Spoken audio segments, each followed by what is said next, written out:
My grandfather caught me sleeping in my car and asked what happened to the house he gave me.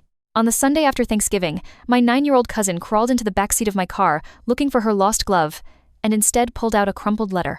She held it up and said, "Why does this say you have to leave your house?" On the paper, in bold letters across the top, it said, "Final notice to vacate property." She frowned and asked, "Did you do something bad?" I didn't shout. I didn't tell her my parents had already changed the locks on the house my grandfather put in my name. I made one small change. I folded that letter, slid it under my seat with the others, and stopped pretending I still had a home to go back to. I had no idea that a week later my grandfather would tap on that same car window as I slept in a grocery store parking lot and ask me, "The house I gave you, didn't you keep it?" My name is Kara. I'm 26 years old, and I'm from a small town about an hour outside Columbus, Ohio. If you'd told 18-year-old me that by 23 I'd own my own house outright, I wouldn't have believed you. If you'd told 25-year-old me that by 26 I'd be sleeping in my car, I would have cried and told you to stop joking. Growing up, the house was more than just a building. It was my grandfather's pride. He's my mom's dad. Everyone calls him Pop. Pop is 78, retired from the factory he worked at for 40 years, and has the hands of someone who could fix anything with tape and stubbornness. He bought his house in the 1970s, for what now sounds like pocket change, and spent the next 4 decades paying it off, brick by brick. Every birthday, every holiday, he'd tell me, "I don't have much to give you, kiddo. But this house? One day, it'll be yours, so you'll never have to worry about a roof." My parents, especially my mom, rolled their eyes at that. "You say that like we're not going to leave her anything," my mom would joke. Pop would just smile and pat my head. "More roofs never hurt nobody," he'd say. My parents were always chaotic with money. We weren't poor exactly. But there were always emergencies that emptied the savings. Credit card companies knew my mom by her first name. My dad changed jobs every couple of years, always chasing a better opportunity that somehow never stuck. By the time I was 16, I'd seen notices taped to our door, cars almost repossessed, arguments about whose fault it all was. Pop was the stable one. His bills were always paid, his yard was always mowed, his coffee pot was always full. When I got my first part-time job at 17, he was the one who helped me open a bank account. "Keep a little for fun," he said, "but always have enough to get away if you need to." I didn't understand what he meant back then. I don't now. When I was 21, something happened that, at the time, felt like a fairy tale. Pop called me over one Saturday. "I've got some paperwork for you to sign," he said casually, sliding a folder across the table. Inside was the deed to his house, except the name on the deed wasn't his anymore. It was mine. Carolyn, last name, it said, sole owner. My jaw dropped. "Pop," he stammered. "I can't." "You can," he said firmly. "I'm not going anywhere anytime soon. I'm still going to live here till I can't walk up the porch steps, but this way, if something happens, nobody can kick you out. Not the bank, not the government, not anyone." He didn't say, "Not your parents." He didn't have to. My mother was furious when she found out. "You're rewarding her for what exactly?" she snapped at him in my grandparents' kitchen. "Existing? We're the ones who raised her." Pop didn't flinch. "You raised her to be responsible," he said. "This is me trusting you did a good job." Later, my mom pulled me aside. "You have to understand how this looks," she said. "Your grandfather skipping his own children to give everything to you?" "I didn't ask him to," I said quietly. "I didn't even know." "Well, you know now," she said, "and with knowledge comes responsibility. You can't just hoard this while your family struggles." The way she said hoard made me feel like I was already doing something wrong just by having my name on a piece of paper. Legally, the house was mine. In reality, Pop still lived there, and I still slept in my childhood bedroom across town. But the idea of my house became a warm, safe place in my head. A future. A promise. I had no idea how quickly other people would start seeing it as an asset to be rearranged.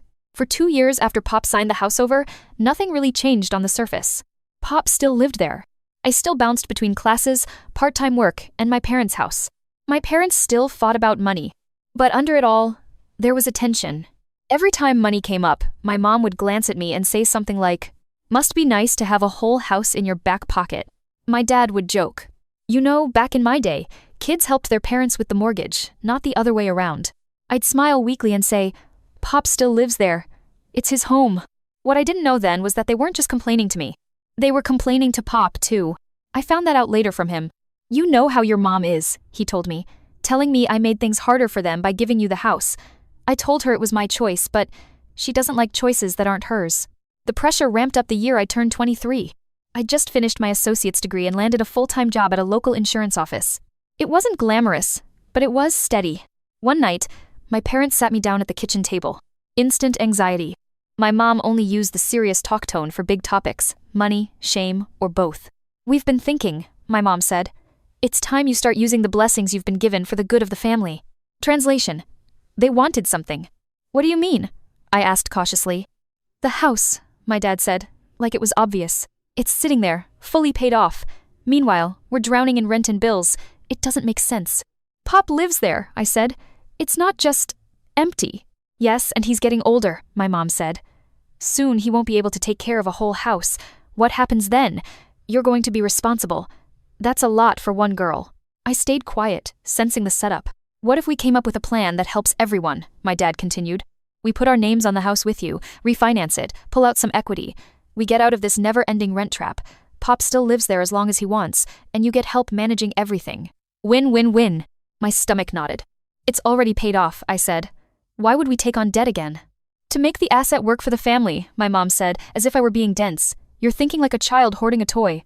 We're thinking like adults planning for retirement, medical bills, your future." I hesitated. A familiar shame crept in. Was I being selfish? Ungrateful? "I don't know," I said. "I'd want to talk to Pop, and maybe a lawyer. I've never done anything with a deed before." My mom's face tightened. "You don't trust your own parents?" she snapped. "Your grandfather trusted you with his house, but you can't trust us to help you with it?" "That's not what I said," I protested. "Well, it's what it sounds like," she said. "Family helps family, Kara. We're not asking you to hand us the keys. We're asking to be included in a way that makes sense." Over the next few weeks, the conversation came up again and again. In the car. "Once Pop is gone, you're going to be alone with all that responsibility." At dinner.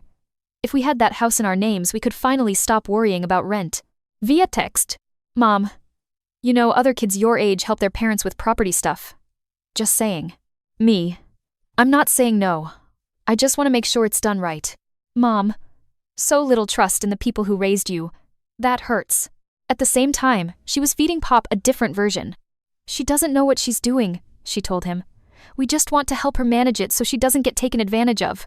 He later told me, "Your mom's been painting it like we're all on the same team. I thought you were okay with it." I wasn't okay with it. I was confused and overwhelmed, which, in hindsight, was exactly the state they needed me in. The meeting was scheduled for a Thursday afternoon. "Just some paperwork," my mom said. "The bank lady will explain everything. It's just to put our names alongside yours, nothing scary." We met at a small local title office. A woman in a blazer slid documents across the table, explaining joint tenancy and refinancing for equity in fast, practiced language. I tried to follow. Some of it made sense. Some of it didn't. I kept glancing at my parents, hoping for clarity. My dad squeezed my shoulder. "Sign here, kiddo," he said. "This is how families build something together." The deed transfer showed. Current owner, Kara L. Last name. New owners, David, last name, Michelle, maiden, then, last, and Kara L. Last name, as joint tenants with rights of survivorship. "That just means if something happens to one of you, the others own it automatically," the woman said. I hesitated. I thought Pop wanted it in my name so it would be simple. "He wanted you safe," my mom cut in smoothly. "This makes everyone safer. We're not getting any younger either." The loan documents showed a modest mortgage amount, nothing crazy. "This will consolidate some of your parents' debt and give everyone a cushion," the woman said. "And the payment is manageable." "Who pays it?" I asked. "You all do," my dad said. Together. They were so calm. So certain. I was outnumbered and outexperienced. So I did the thing I still beat myself up for. I signed. I wish I could say I listened to my gut. I didn't. I listened to guilt. And guilt signed a pen stroke that would, eventually, cost me my home. At first, nothing seemed to change. Pop still lived in the house. The payments on the new mortgage went through auto-debit from a joint account my parents opened for house stuff. I put in money when I could. They said they were putting in money too. For a while, everyone played their roles. My parents. "See? Aren't you glad we helped?" Me. "Yeah, I guess this is okay." Pop, grateful he didn't have to think about the paperwork. Then, my dad lost yet another job. "It's just a rough patch," my mom said. "We'll catch up." The mortgage payment bounced. Then the next one. I didn't know. Because the letters went to their address. I found out when I went to check the mail at Pop's and saw a thick envelope from the bank addressed to all borrowers. Inside was a notice of default. "You are late on your payments. If you do not bring your loan current within 30 days, we may begin foreclosure proceedings. My hands shook as I read it. I took photos on my phone and texted my mom. Me? What is this? Why are we behind on the house payments? Mom, we've had a tough couple of months. Don't panic. Me? You said the payment was manageable. Mom. It was, until your father's hours got cut. We'll fix it. Me? How? Mom, don't start with the interrogation. You're not the only one under stress. I offered to take over the full payment. Me? My job's steady. I can cover for a while. Mom, that's not fair to you. Me? It's also not fair to lose the house. Mom, we won't. Stop catastrophizing. They did let me start paying the mortgage directly from my income. What they didn't mention was that they'd already used a chunk of the equity they'd pulled out on, paying off a car loan, catching up on other credit cards, a once-in-a-lifetime family vacation they insisted on taking before things got too tight again. Apparently, things were already tight. The notice to vacate that my cousin found in my car months later? That was the third one. Here's how we got there. About a year after the refinance, Pop's health took a downturn. Falls, forgetfulness, the creeping edges of something that looked like dementia. My parents decided, without really asking me, that they would move into his house to help. You're on the deed too, my mom reminded me. This is all of ours now. It sounded reasonable, on the surface. But help very quickly looked like taking over. Furniture was moved. Locks were changed. My dad started talking about our house, like Pop was a guest. I started staying there more, on the couch some nights, in the spare room others. It didn't feel like my house. It felt like standing in the middle of a storm. I tried to bring up concerns gently. Hey, we need to make sure the property tax gets paid on time, I'd say. My mom would snap. You think we don't know that? We were homeowners before you were born, Kara. True. They'd also lost more than one home.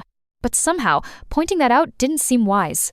The real breaking point came the night I told them I wanted to formally move in and take responsibility for more of the bills. I'm wasting money paying rent for my apartment, I said. If I move in here full-time, I can put more into the mortgage and taxes. My dad frowned. We've already made plans for these rooms, he said. We were thinking your brother could move back in, maybe your aunt for a while. Besides, you're barely here as it is. I'm not here because it hasn't felt like there's space for me, I said, voice trembling. This is supposed to be my house. Pop wanted me to have it. My mom slammed her hand on the table. Don't you dare use your grandfather as a weapon against us, she said. He put it in your name so the family would be safe, not so you could kick us out and play landlord. I'm not trying to kick you out, I said. I'm trying to be part of the decisions. You're being ungrateful, she snapped. We're the ones taking care of Pop every day. We're the ones dealing with his doctors, his bills. You breeze in on weekends and think you know better because your name is on a piece of paper. The argument escalated fast. Accusations, tears, old wounds dragged in. At one point, my dad said, if you don't like how we're handling things, you can leave. We'll buy you out when Pop passes. Something inside me snapped. Buy me out, of the house I owned free and clear before you touched it, I said. You already took my equity. You used the house as an ATM. My mom's eyes went cold. If you're going to talk to us like this, you can get your stuff and go, she said. We're not going to be disrespected in our own home. Our home, I corrected quietly. On a deed that was mine first. Get out, she repeated. So I did. I grabbed a duffel bag, some clothes, my work laptop. As I left, my dad called after me. Don't come crawling back when the real world chews you up. We won't always be here to save you. The irony burned. For a while, I crashed on a friend's couch. Then another's. I didn't want to overstay my welcome anywhere. I didn't make enough to qualify for most decent apartments alone, not with my student loans and now the mortgage I was still trying to help with. So some nights, when no couch was available or my pride was too loud, I slept in my car. At first, it was just for a night or two. Then it became a pattern. I was technically on the mortgage, but I was functionally homeless. And I couldn't bring myself to tell the one person who tried to keep me safe. Pop. I thought I could outrun the truth by avoiding Pop. For a few months, I managed. Work's been crazy, Pop. I'll come by next weekend. I think I'm getting sick. Don't want to give you anything.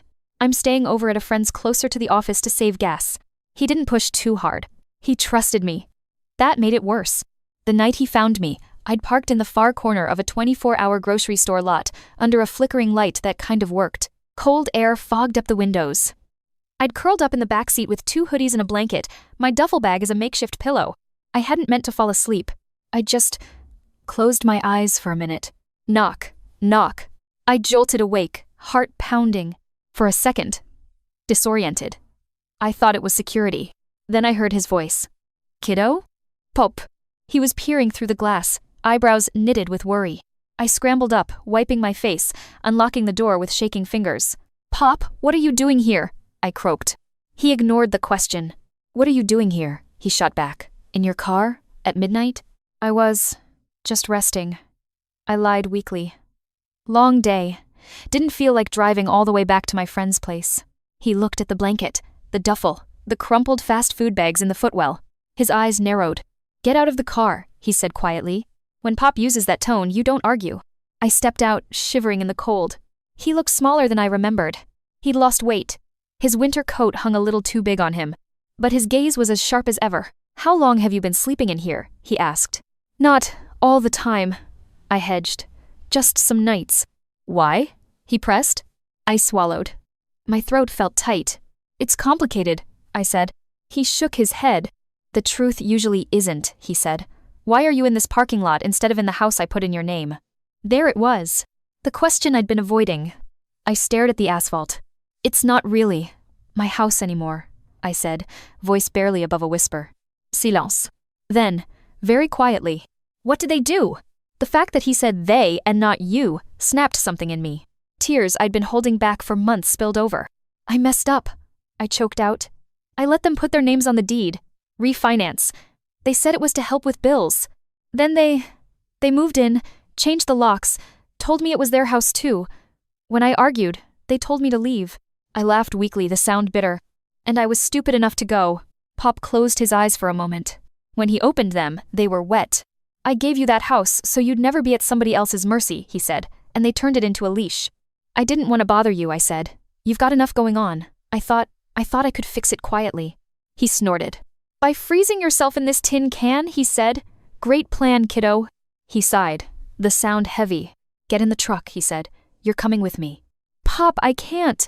You can, he said, brooking no argument. We'll grab your things another day. Tonight, you're not sleeping in this parking lot. I hesitated. What about them? I asked. Aren't they at the house? He smiled grimly. We're not going to the house, he said. We're going to my apartment. Apartment? I echoed. He nodded. Been in senior housing for 3 months now, he said. They said it was for my safety. Funny how that lined up with them wanting more rooms in the house. My stomach dropped. You moved out? I asked. They said you wanted to be closer to the doctors. He barked out a humorless laugh. Doctors are further from that place than from the house, he said. But your mother told me it was temporary while they fixed things up. I didn't argue. I should have.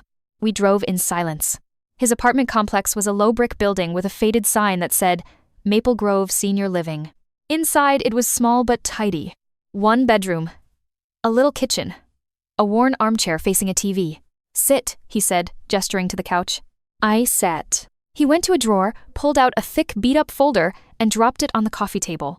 Your mother thinks I don't read, he said dryly. She forgot I raised a daughter who tells me everything. At least she used to. Guilt twisted in my gut. I'm sorry, I whispered. I should have told you. I'm not mad at you, he said. I'm mad at them. He opened the folder. Inside were the original deed transferring the house to me, copies of the new deed with my parents' names added, the mortgage papers, a printout from the county records website showing the chain of title. I went down to the courthouse when I moved out, he said. I wanted to make sure you were still protected. That's when I saw they'd changed everything. Why didn't you say anything? I asked. He sighed. I did, he said. To your mother. She told me you'd insisted on adding them, that you wanted them to have security, that it was your idea. My jaw dropped. It wasn't, I said. They pressured me, said I was selfish if I didn't help. I suspected as much, he said. I also suspected they were lying to you about why I moved out. 2 birds, 1 stone. Oh. He tapped the papers. These are receipts, he said, the kind judges like. My eyes widened. Judges? I echoed. He nodded slowly. I talked to a lawyer from legal aid, he said. Nice young fella. He said it might be hard to undo everything, but not impossible. Especially if we can show you were misled, and that they've been using the house in ways that hurt the very person it was meant to protect. He looked at me. That person is you, kiddo, he said. Not them. The idea of going up against my parents in court made my stomach twist. I don't want to sue my own family, I said weakly. He snorted. They didn't have a problem putting you on the street, he said. Sometimes, the only language people like that understand is consequences. He softened a little. But we don't have to decide tonight, he added. Tonight you sleep in a bed. Tomorrow, we figure out the rest. Together. Like I should have insisted on from the start.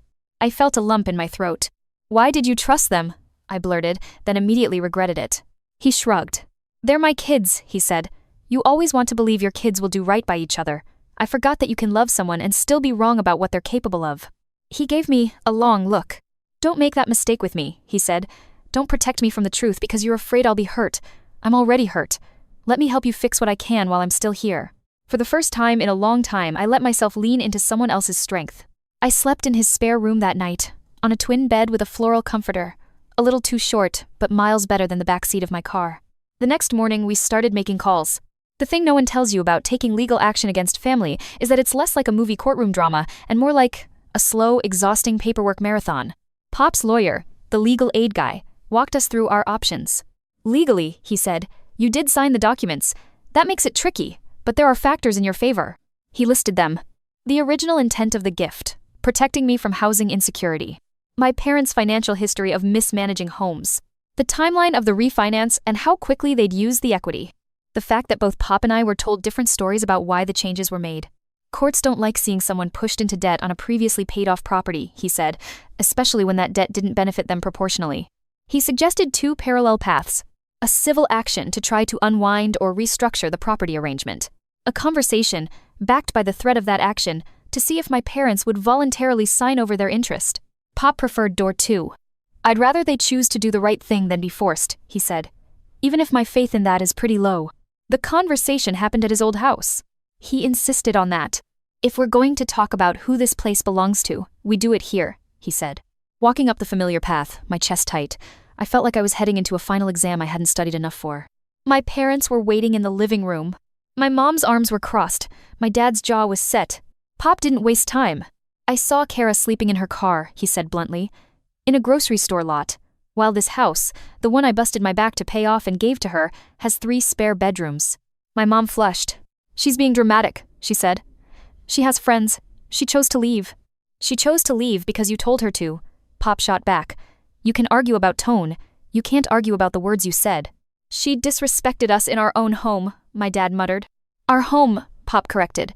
Your names shouldn't even be on those papers. We both know that. My mom bristled. We did what was best for the family, she said. You wanted her safe. We made sure the bills got paid.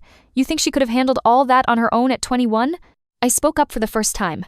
You didn't pay the bills, I said quietly. You missed payments. I picked up the mortgage. You used equity for your debts. You moved Pop out, and me out, and called it help. My dad glared. You have no idea what it takes to keep a roof over people's heads, he said. I do, I said. I've spent the last 3 months trying to find one after you kicked me out of the house my name is on. Pop held up a hand. We can rehash who did what until the sun burns out, he said. Or we can focus on what happens next. He pulled out a document from his folder. This is a draft settlement, he said. My lawyer drew it up. It says you sign your interest in the house back to Kara. In return, she doesn't pursue you for the equity you already withdrew or any damages. My mom laughed, a harsh sound. You're threatening to sue your own children, she said. I'm giving you an option not to be sued, he said evenly. You took advantage of your daughter's ignorance and my trust. The least you can do is stop pretending you're the victims here. My dad scoffed. You wouldn't drag us into court, he said. You hate that kind of attention. Pop nodded. You're right, he said. I do. That's why I'm here, asking. But don't mistake my dislike of drama for lack of resolve. I won't live long enough to see Kara homeless while you sit in a house paid for with her inheritance. There was a long, ugly silence. My mom's eyes flashed between us. You're really going to throw us away for her? She asked him. After everything we've done? Pop's voice was softer when he answered. I'm not throwing you away, he said. You're adults. You've made your choices. I'm just finally making one too to protect the person who needs it most, the one this house was meant for. My dad grabbed the paper, scanned it, slammed it back down. This is ridiculous, he said. We're on the deed. We have rights. You do, Pop said. You also have choices. Sign this, and we all walk away with less mess. Refuse, and my lawyer files the complaint Monday. Up to you. They asked for time. Pop gave them a week. After that, he said, we're done negotiating. The week was hell. I swung between hope and despair. Part of me expected them to dig in, to force a fight. Part of me hoped that somewhere under the greed and hurt, Some sliver of the parents who'd once sung me lullabies still existed. On day 6, my mom showed up at Pop's apartment. She looked tired. Not dramatic theatrical tired, just genuinely worn.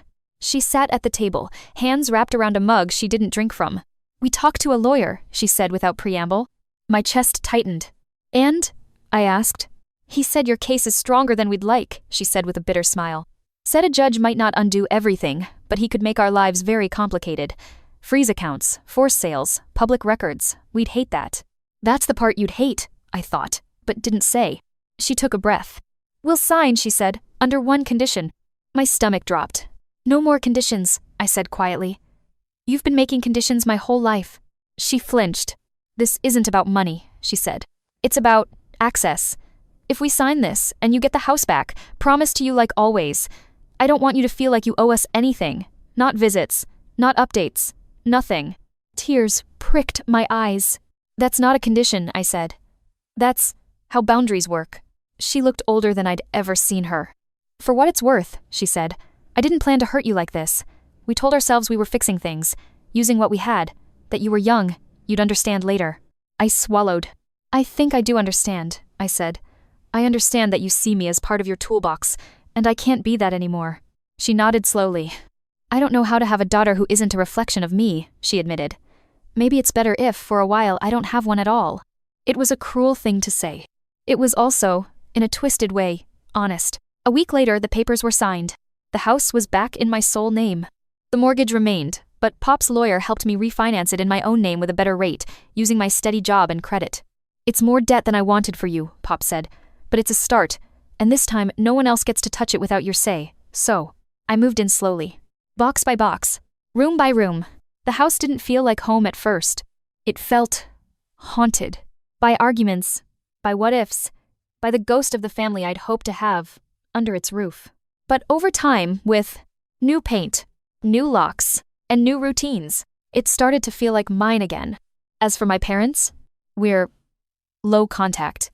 Holiday texts, occasional updates when Pop's health changes. No more "we need to talk about the house." No more "family helps family" speeches. Pop lives 5 minutes away in his apartment. He refuses to move back in. "I like my old man community," he says. "Besides, if I'm under your roof, I might start bossing you around. You need to learn how to run this ship yourself." We have dinner together twice a week. He still says, "At least I know now you're using the house I gave you for what it was meant for, keeping you safe, not keeping other people comfortable." I still feel pangs of guilt sometimes, walking through my house, thinking of my parents in a smaller rental. But then I remember. The night they told me to get out. The nights I slept in my car.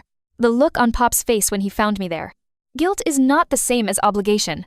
If there's one thing I want you to take from all of this, it's this. You are not ungrateful for protecting the gifts that were meant for you, especially when the people trying to take them have already shown they won't protect you. And family helps family should never mean you owe us everything, no matter what we do. My grandfather's real inheritance wasn't the house. It was the lesson that came with it. Keep a little for fun, but always have enough to get away if you need to. For a while, I forgot that. I let guilt sign my name on lines that weren't in my best interest. But I remember now. The next time someone hands me a pen and says, "If you loved us, you'd sign this," I'll remember the cold of that parking lot. And my grandfather's voice, asking, "The house I gave you, didn't you keep it?" This time, I'll be able to look him in the eye and say, "I did, Pop. I finally did." So that's how my grandfather gave me a fully paid off house, how my parents turned it into debt and leverage, and how he eventually found me sleeping in my car and asked the one question I'd been too ashamed to answer. If you're in your 20s and your family is pushing you to put their names on your property, refinance for the good of the family, or help in ways that somehow always leave you with the risk, I hope you'll hear this clearly. You can love your family and still say no. You can honor the people who raised you without signing away the safety nets meant for you. Now, I want to hear from you. Have you ever felt pressured to sign something or give something up for family, even when it didn't feel right? What would you have done in my place when Pop asked that question at the car window? Let me know in the comments. I read as many as I can, and your stories might help someone else who's living a quieter version of this right now. And if you like long, calm story times about real family drama, boundaries, and actually learning from the hard stuff, go ahead and subscribe to the channel and turn on notifications so you don't miss the next story. Your support really does help us keep making these deep, detailed videos for you.